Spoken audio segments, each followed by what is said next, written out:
Hello and welcome back to Koala Moon, children's bedtime stories and meditations designed to make bedtime a dream.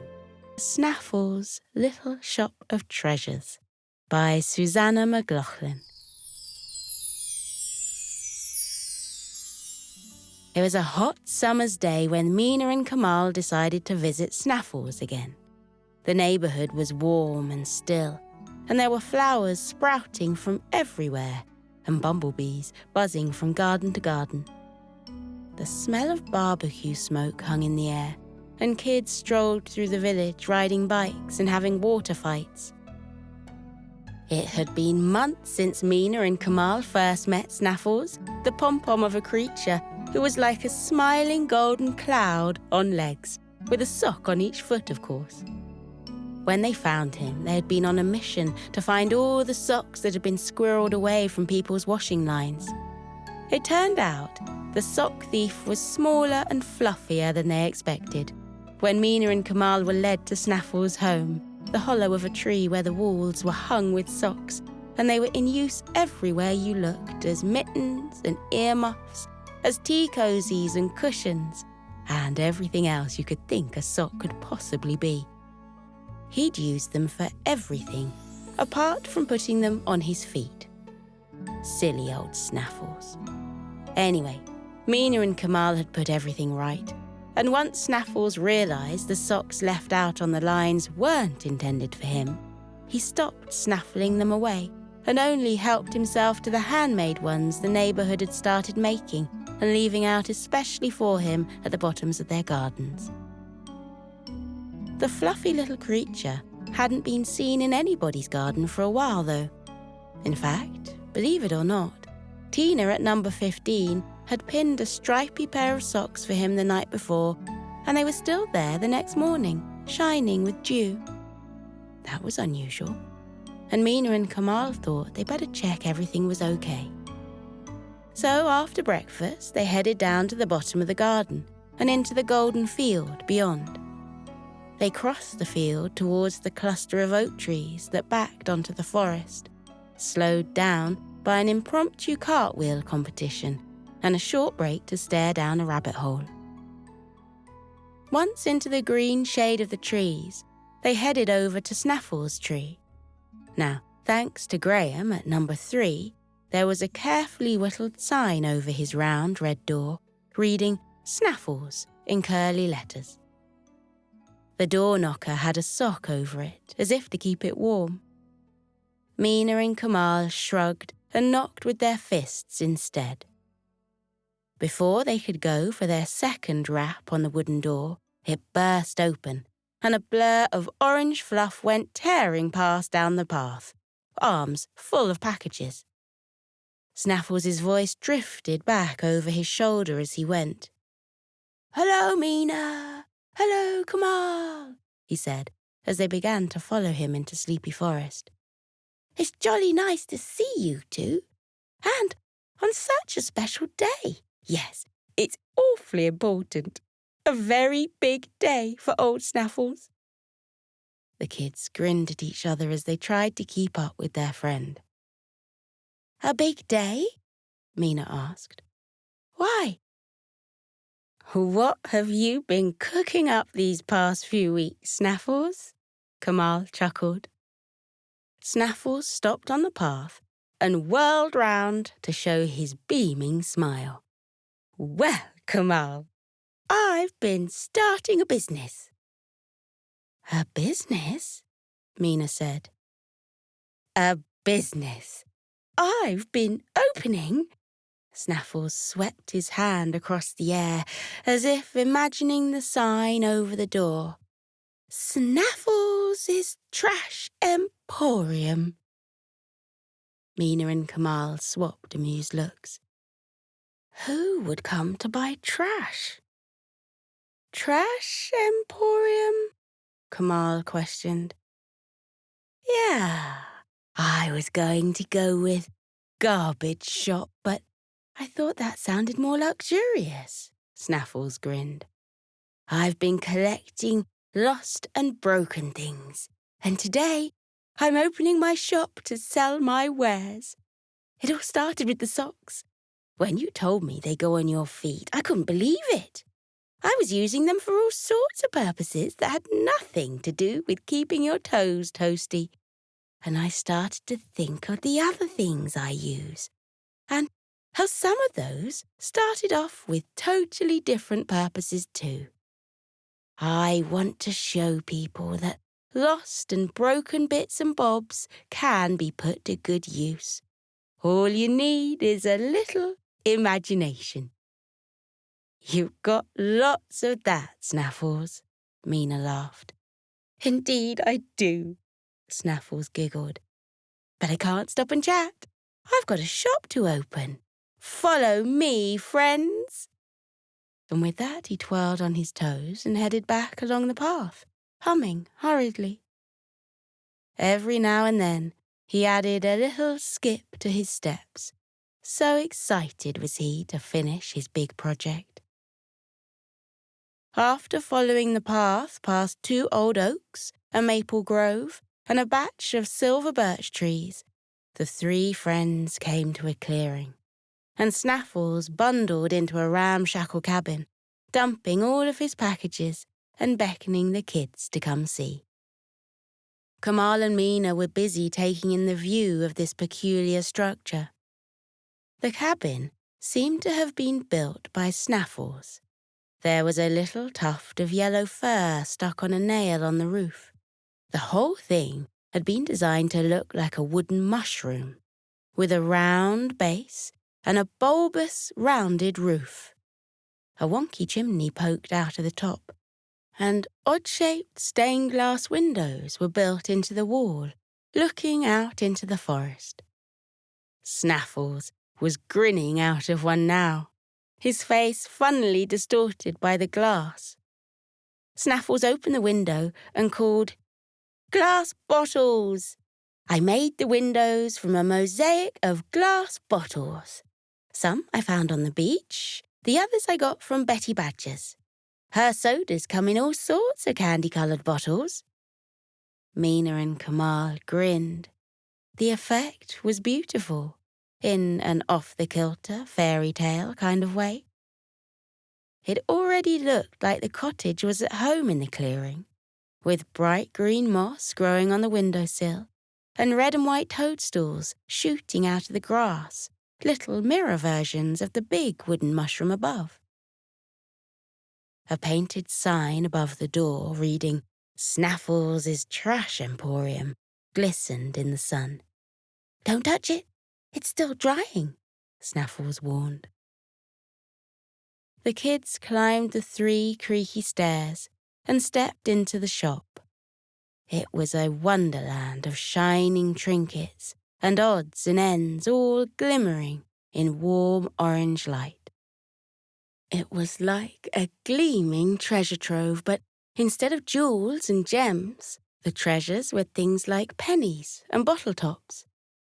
The golden light twinkled and caught on them regardless, and the whole thing was glorious.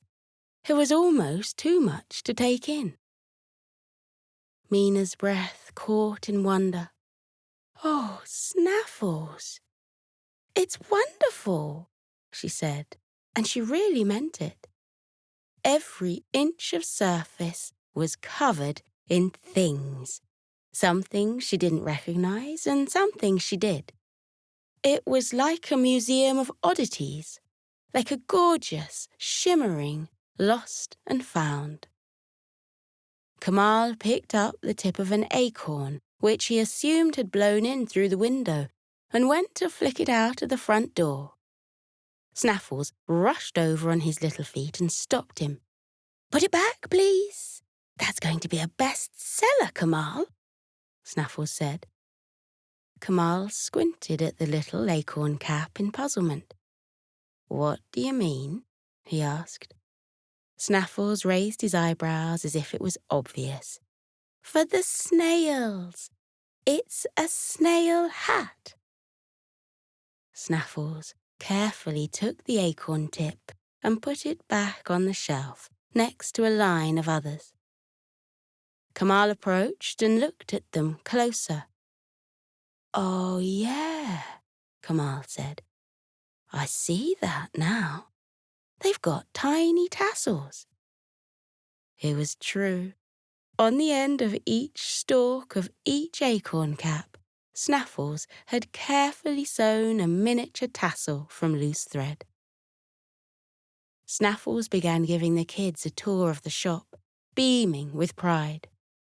He picked up a sheet of paper which he'd framed and propped on a shelf. See this? He said. People leave all sorts of treasures laying in the grass. This is a poem I found near the general store. A dreamy look clouded his eyes. It's romantic, really. A poet wrote this and lost it, and it floated on the breeze into my paws.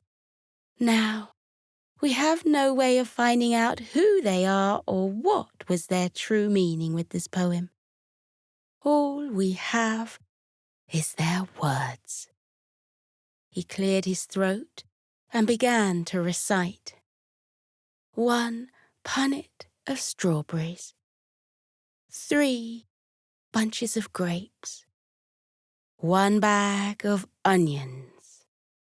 Mina cut him off. Snaffles, she said. That's not a poem. It's a shopping list.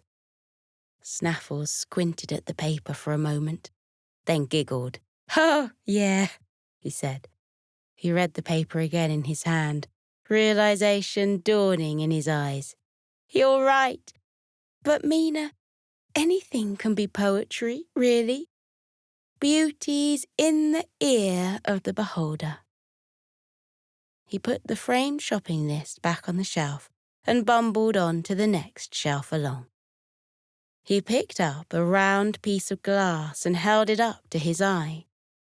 The golden brown eye behind the lens grew in size as he peered through. It was a lost lens from someone's glasses. Someone who had very bad sight indeed, it seemed. A magnifying glass, Snaffles said, placing it in Kamal's hand and ushering him over to the shelves. You can use it to look at teeny tiny things, like these. Kamal held the lens near his eye and bent over the shelf where neat rows of little crumpled bits of paper stood in regiment, like little soldiers waiting for orders.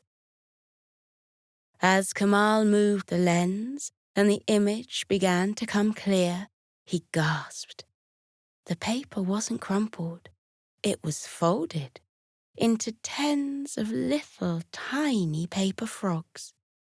Snaffles had made the most beautiful, precise, tiny origami frogs.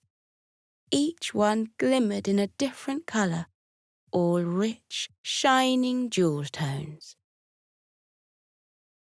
Are they sweet wrappers? Kamal asked. Snaffles nodded proudly. From Papa Praline's extra sticky, chocky-coated toffees.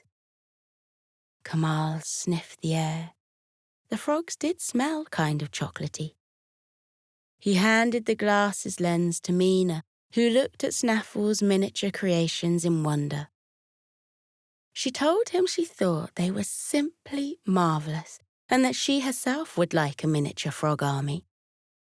Snaffles took one and pressed it into her hand, promising he'd make her more after opening day. He said he'd make her a whole legion of the things. Next, Snaffles said he had more art to show them, taking them behind the counter with the till on it. In a little alcove above his head, there was a stand labelled with a little card that read, Sculpture by Snaffles. On the stand was a sculpture of a happy little bat, made out of an old broken umbrella. Snaffles had bent the broken metal spokes to make its body and stretched the black material over the top for its skin. It was so cute, and the perfect Halloween decoration, though Halloween was months away. It was even waterproof, perfect for the garden. A cabinet near the doorway was full of broken toys that Snaffles had made sweet again, covering chips in wooden toys with little fabric band-aids, attaching lost doll arms with yarn and fashioning them in a little sling from an old handkerchief. He'd replaced the lost wheel of a toy car with a polished round stone and put a little felted badger in its front seat as its driver. And pride of place on the table in the centre of the room, surrounded by jars of odd buttons and piles of door handles and bits and bobs like that, was a violin, freshly polished and gleaming. It had 3 normal strings, but the 4th was made of a pond reed, woven tight and stretched across the instrument. Snaffles picked up the bow and demonstrated the changes he'd made to the once broken violin. Its new string sounded much different to the others, and whilst he sawed his bow over the first 3 strings, making a jolly melody, he plucked the grass one, and it plink-plonked in a funny way that somehow made the song feel fuller and more bouncy. Mina and Kamal hooked elbows and danced in circles while Snaffles played, and Kamal even did a funny little jig that made the kids laugh. Finally, Snaffles said he wanted to show them one more thing. It was a vase, covered in delicate paintings of flowers and carts pulled by horses and little cowboys swirling their little lassos. But, most notably, it was cracked all over, as if it had been smashed to smithereens and put back together. It had. What made it extra special is that the paste that connected each piece was a bright, shining gold. Kamal traced the golden cracks with his finger. It was beautiful, like a cracked riverbed or golden paths forking through the landscape of the painted vase. "Kintsugi," Snaffles said proudly. "Kint what-y?" Mina asked. Snaffles explained. He said Kintsugi was a Japanese tradition, the art of putting broken things back together. He explained that broken pottery would be carefully and lovingly put back together using powdered gold or silver in the glue that holds it back together. This way, the broken thing becomes more beautiful than when it was whole. "It just shows," he said, "that if a mistake is made or something breaks, with a little TLC, it can come back stronger than before."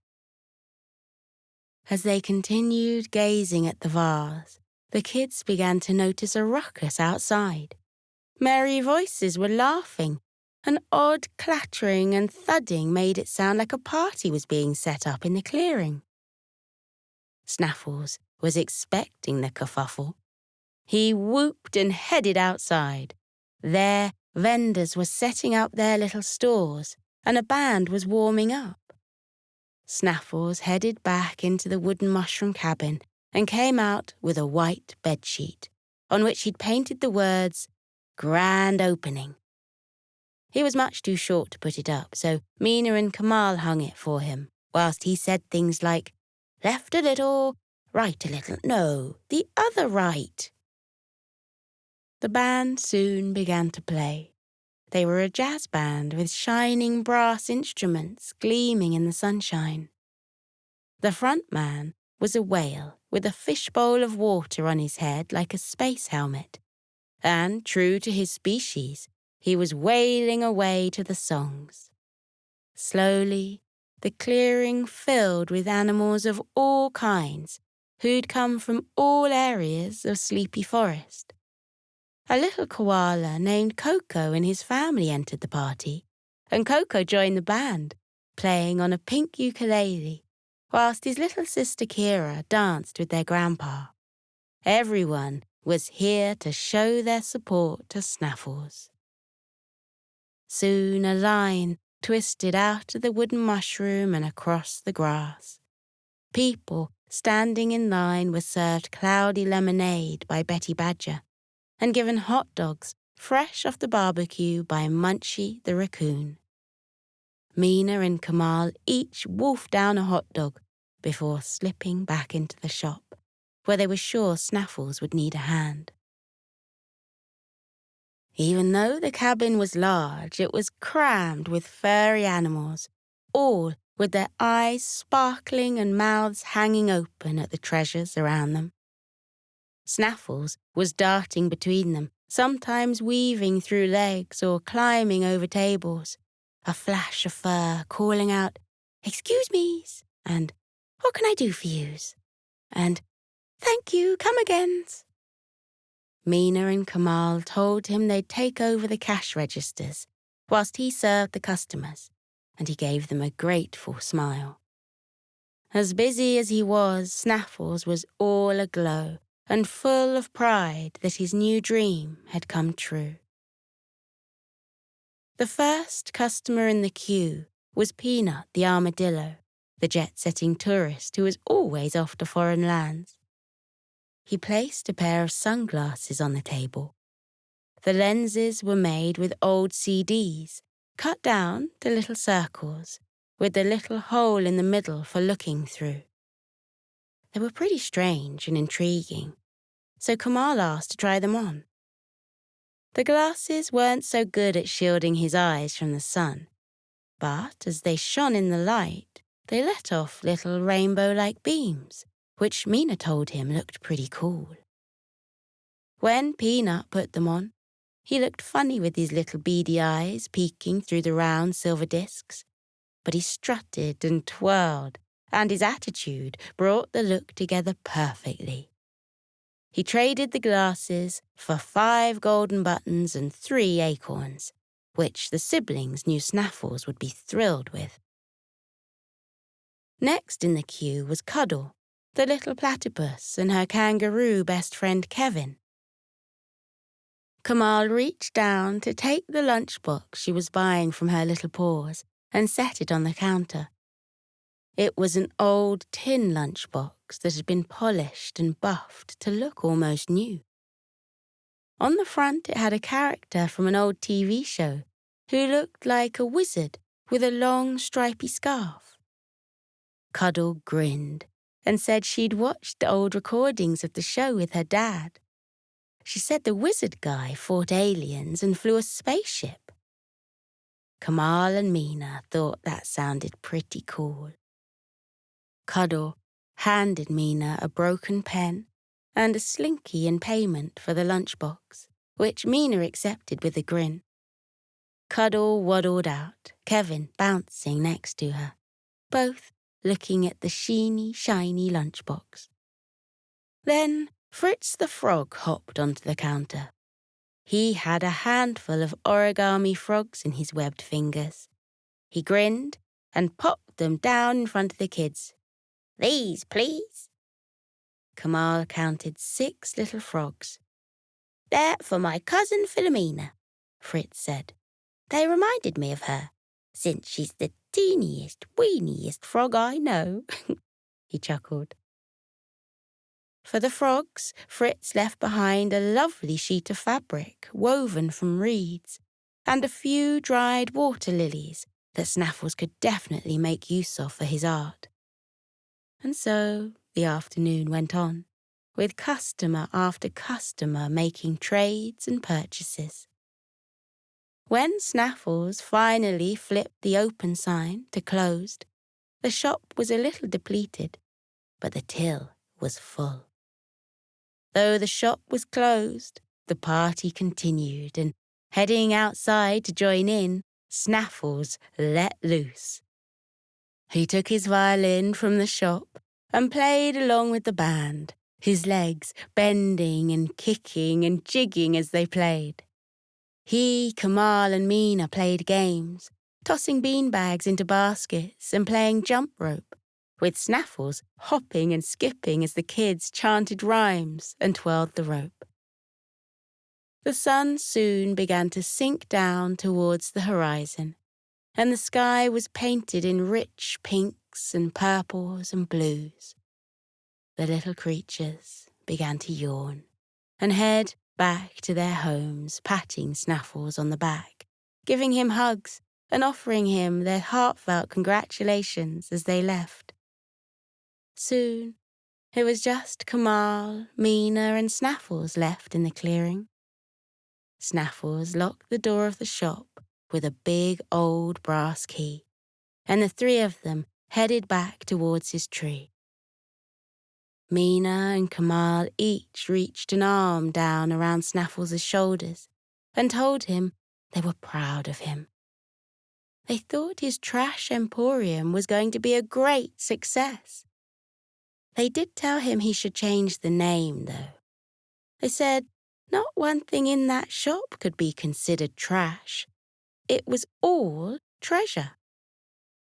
They led Snaffles back to his hollow, kindly refusing his offer of a cup of tea. They could see that he was yawning and slouching lower into himself, like he was about to fall asleep where he stood. They bade him a final good night before heading back home.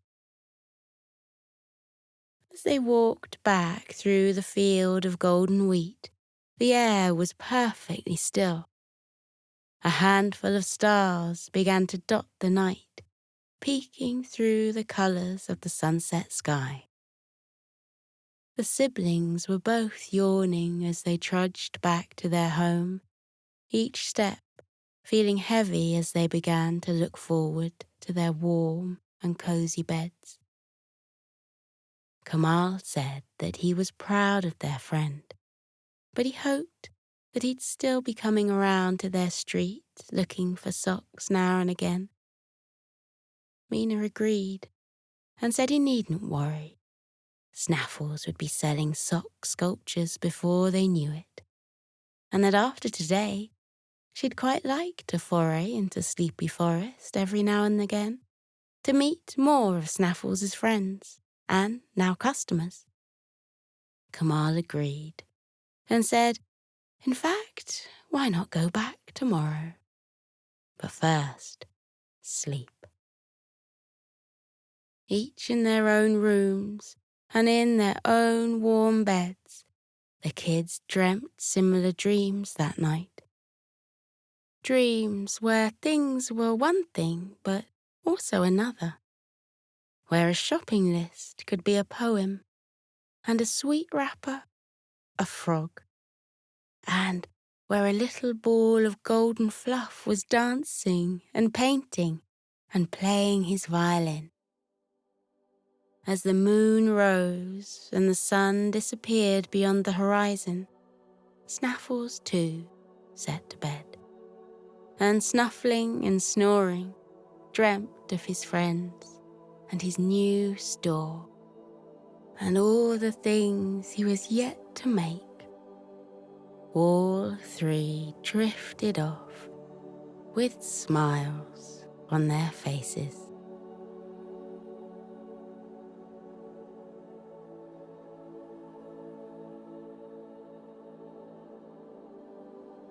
We're drifting towards dreams now, the happiest, loveliest dreams you've ever dreamt. We're calm and cozy.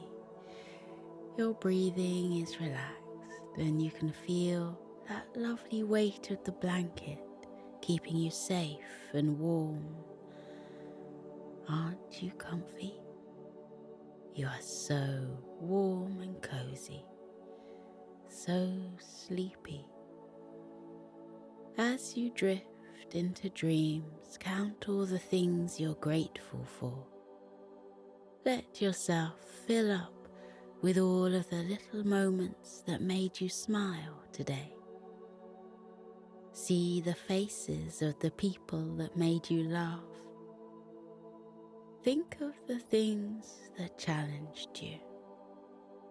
Think of the things you learned and the practice that meant you'll be a little bit better tomorrow than you were today. Think about how warm and cozy and sleepy you are here in your bed.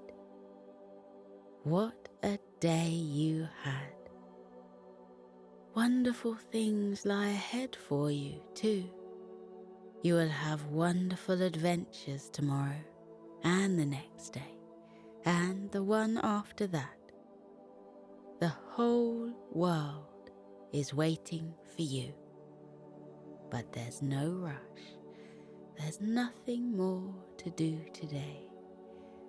All that's left for today is rest, deep, cozy sleep. The most beautiful of dreams are waiting for you now. That's why you're drifting off, gently, into dreamland. So keep breathing slowly.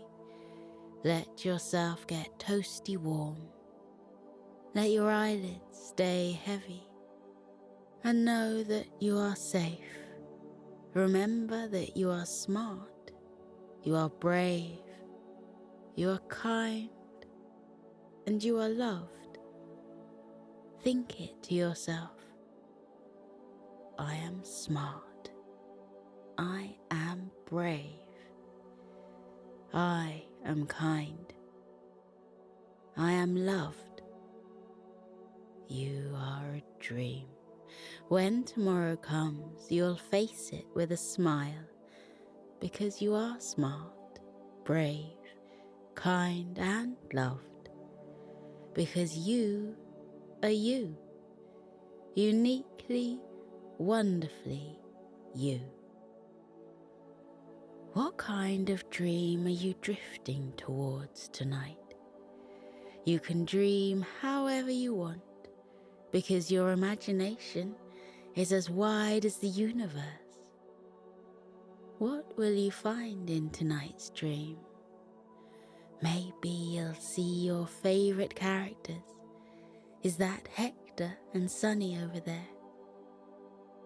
Maybe you'll visit the moon, where there's mice eating cheese in the craters.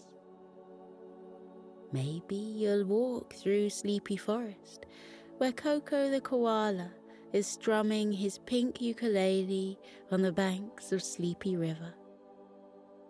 Let your imagination take you away.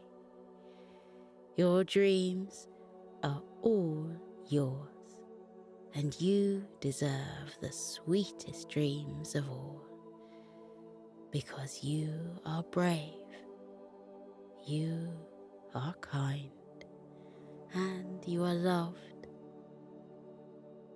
You are brave, you are kind, and you are loved, and you are wonderfully, uniquely you.